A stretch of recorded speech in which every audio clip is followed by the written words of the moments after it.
Hello world. Patricia, O'Connor, and Frida, Reba, and Darcy here enjoying her per diem. Uh, this is a little Japanese black pine. I brought in four. Same kind of deal as the other day. Today was a bit of a busy day. I was out and about running errands, and I thought that I would be in probably around 2, and I didn't get in until after dark. So when it came to tonight's show, I needed to get one tree that you can kind of see off stage right, and I needed to get so I could give some dimensions, get some dimensions off of the pot for a friend of mine. And the other 3 were just trees that I grabbed in the dark so that I could bring in tonight and see if they needed their wire removed or what was up with them. And I gotta admit, one of them I had just got through working on, and I just kind of brought it in to admire it because I didn't really get any time today to spend with my trees. One of them I just looked at it and saw that. I went, I want to see that again.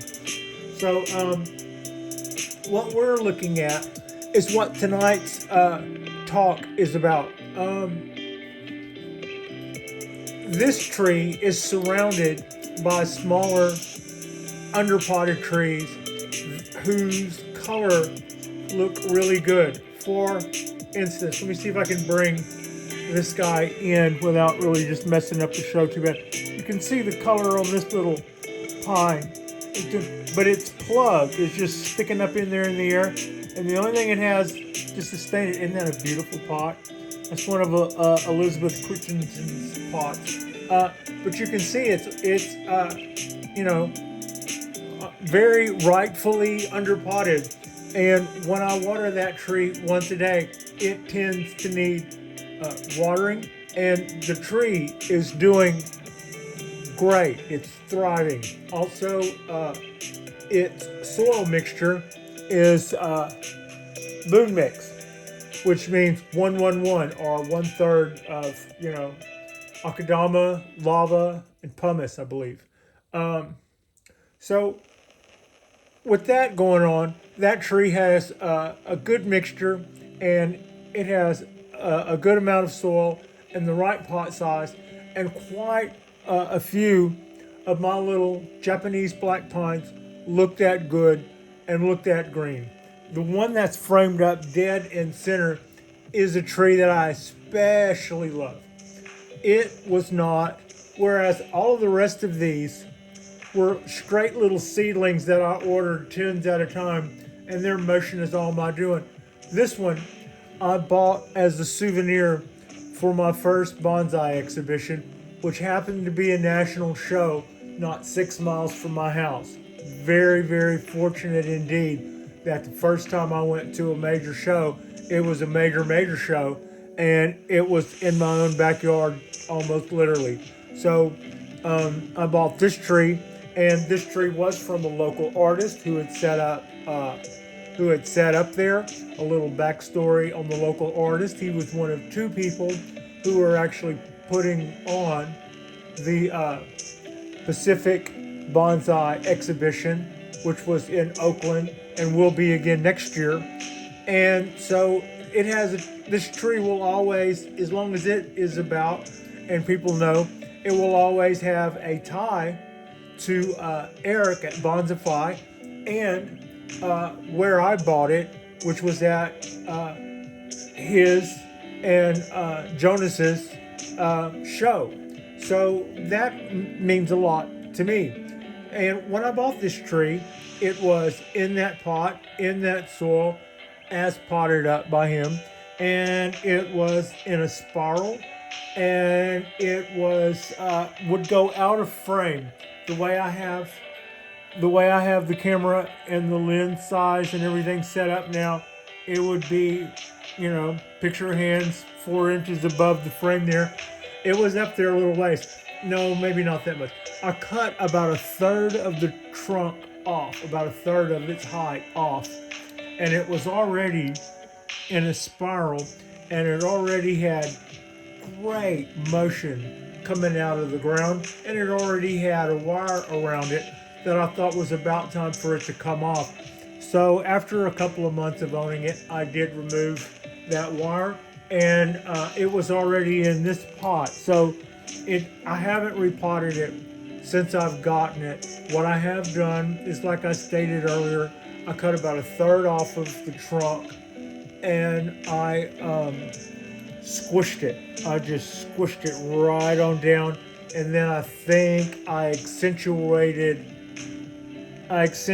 some of the bends. It's a little bit more twisted up, but you can kind of see this guy. It comes out of the ground right here with some really, really good motion, and then just goes around and sweeps and then curls and kind of does a curl at us. And this is our new branch. I've got some wire around it, and it just kind of is draping over the trunk. And this is another back view of that trunk and that branch. Now, this pot, I like this pot too. At one hand, this is probably the kind of pot where if you were a bonsai nurser, you would feel lucky that you could get a pot like this, because one, it's probably like almost a designer pot, although it's not. It has bubbles and little inclusions in it that you can see all in it. It's almost like a crockery, like an old German beer stein or something, not something finely made, but something heavy and thick made that was made for the masses, kind of a thing. But in that, it has a certain amount of it has an awesome, very deceivingly soft texture for its unglazed, and it's very thick and very massive. The feet are where the base of it is just thick, and they've cut out an area of its thickness in 3 places to give it feet. And then it has an adequate amount of drain holes on the bottom, 3,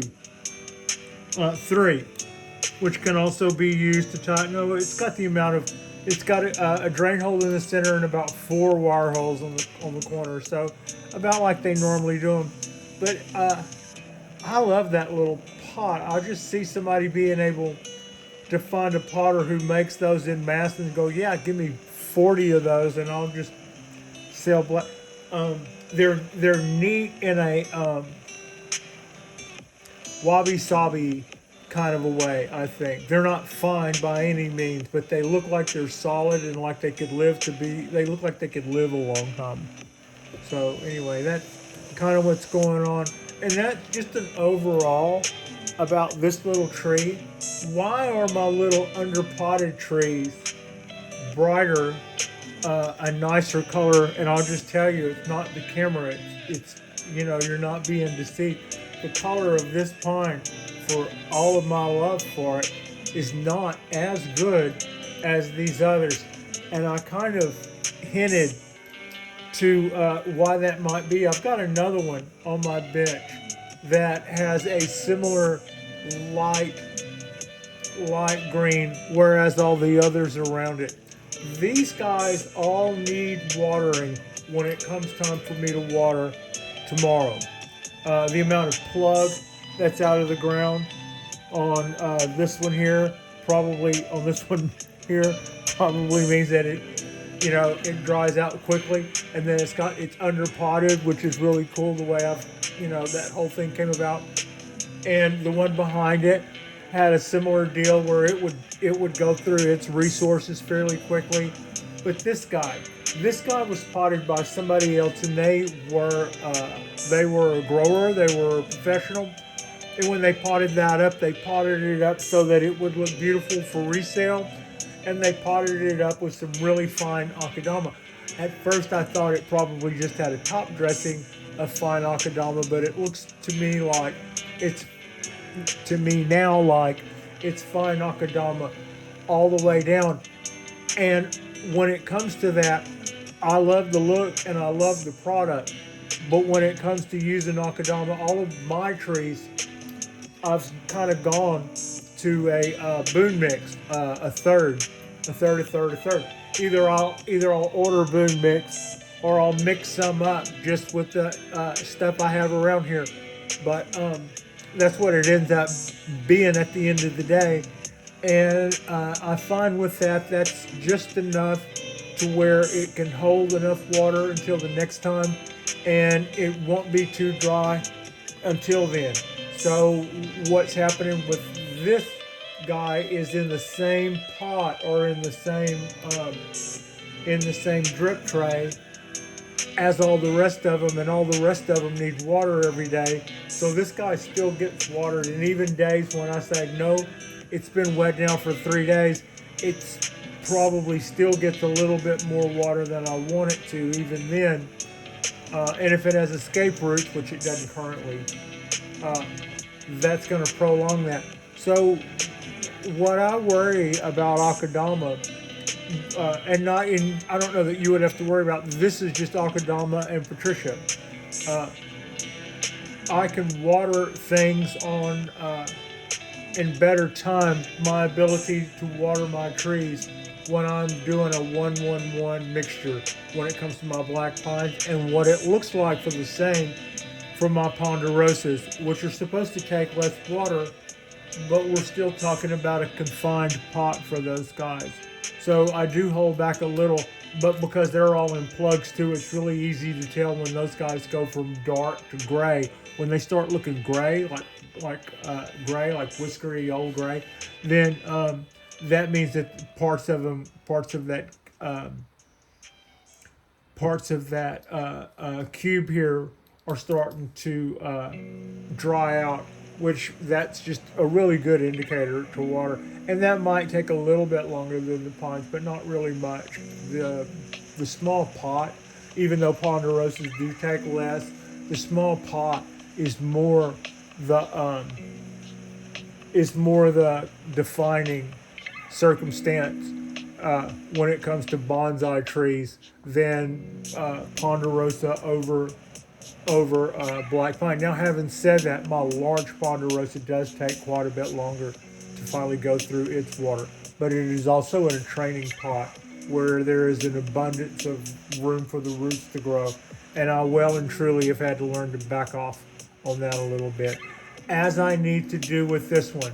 I probably need to move it out of the tray so that I can water it less frequently without it getting incidentally watered when it's in there tight in my confined space in a tray where everything else is getting watered every day. It can't take that, and it's showing me by getting kind of yellow. The part where I don't have an abundance of escape roots tells me, no, we don't need them, which means it's probably, since I haven't repotted this, I don't know what's going on down there. I would say it's probably it doesn't have an abundance of roots in that little pot this last year. So yeah, that is what's going on there. That's been part of my little secret to how I'm able to keep my trees looking nice, is I found a potting mix that works for me. I don't just go to the internet and go, well, Joe Blow does this, I'm going to do that. I did do that, and it wasn't working for me, and I took it really personally and thought I sucked at Japanese black pines. And then I had one that I wasn't as crazy about and didn't want to just throw crazy money at its pure Akadama pot full of soil for a tree that I thought would just yellow again. So then I went with the boon mix in that, and when that did better, that's what kind of got me. I was like, well, all of a sudden I like my worst tree better than I like my good ones. Maybe if and that's kind of how I was hard-headed, I suppose. But the other side to it is all the other guys that go with pure Akadama on their trees, they all have a couple things in common. One, they've been doing this a long time. They can take longer in between watering their trees without worrying that they're going to kill them, because they're better at taking a little bit. and they've gotten that way not by taking chances, uh, not by taking a bunch of chances, but by over time uh, watering all most of their trees X much and then holding back on one and seeing if it does better or worse than the others, and then acting accordingly. Um, that's kind of how you get dialed in to growing, and nobody can just tell you that. You just kind of have to do it. So that's what I picked up on this one. If you have some trees that aren't doing quite as well, and you think, golly, everybody else is able to do these, it could be that you don't have the soil dialed in for that tree, for your area, for your growing style, right? If everything else is doing well in my little pots and this one isn't, what's the difference with this one? Well, this one is in pure akadama, like all the others that I used to always have trouble with that were in pure akadama. And also, I'm not seeing a massive amount of root growth. Also, it seems to not need water as much as the others need water every time when it comes time to water. But since I'm going to be gone at work all day, I have a hard time not watering it. So if I took it away and put it in a different tray with, things that wouldn't necessarily be getting watered every time, that would probably actually green that tree up a little and help me to break my habit, which has got this guy looking a little bit yellower than the rest of the trees. And no, that's not going to kill it, but I would like to see this guy be as green as the rest of these. You know, this is the tree that out of all of our shenanigans, this is the one that I haven't repotted.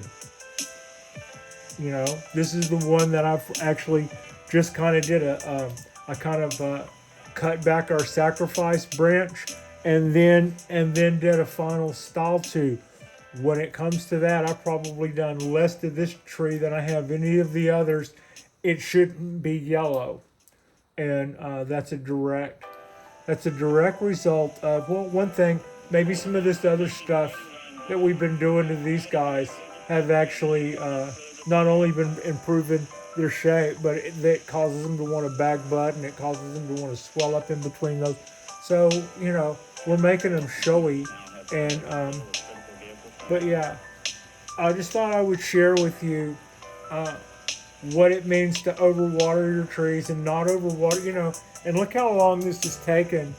Um, Look how long this has taken for me to kill the tree of that. Would take weeks.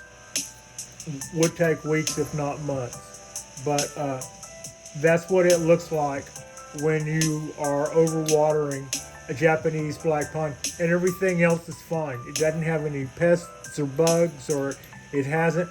Now, that condition of overwatering would make it prime for that. It's not photosynthesizing right now if it's that yellow. It's not photosynthesizing as much as it could.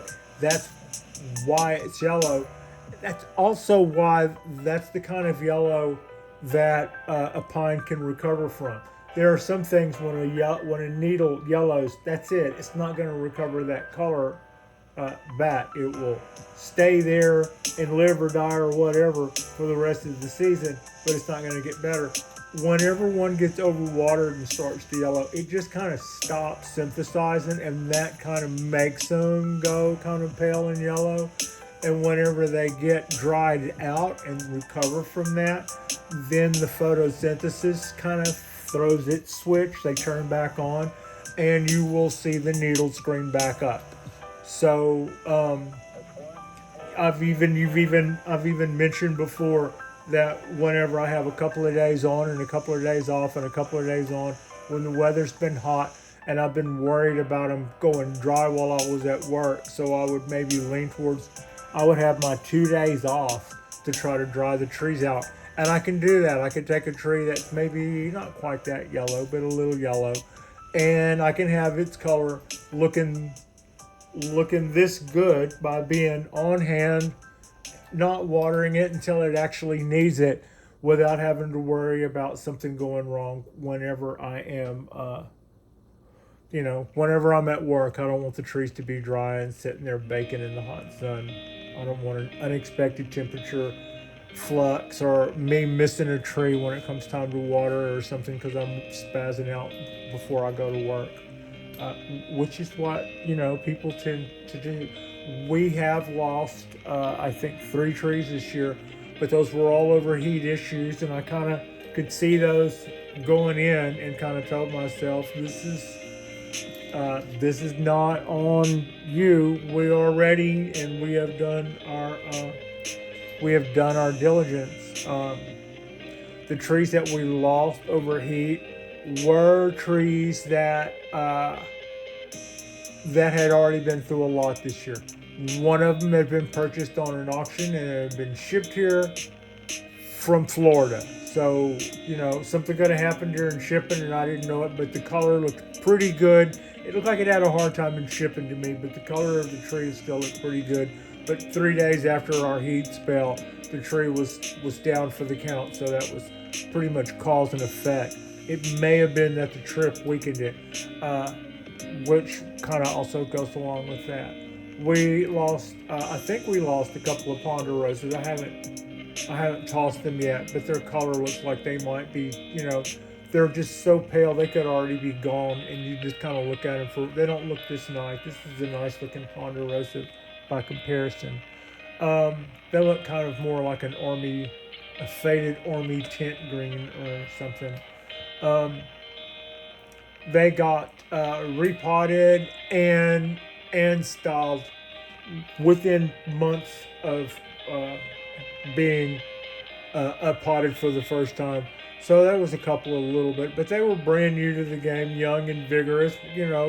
We had we did that to 10 of them. Hell, when you include the pines, we've done that to like 40 of them, and total in pines. So we lost 2 of those, but like I said, I knew going in, looking at the weather, I went, that's whatever it says it's going to be downstairs, it's going to be about a little more than that, and it was probably about 10 or 12 degrees hotter up here. So we got over 100 and lost 3 pines that I know of. So that's kind of the way that goes. We didn't lose 90 something other trees. That's the good news.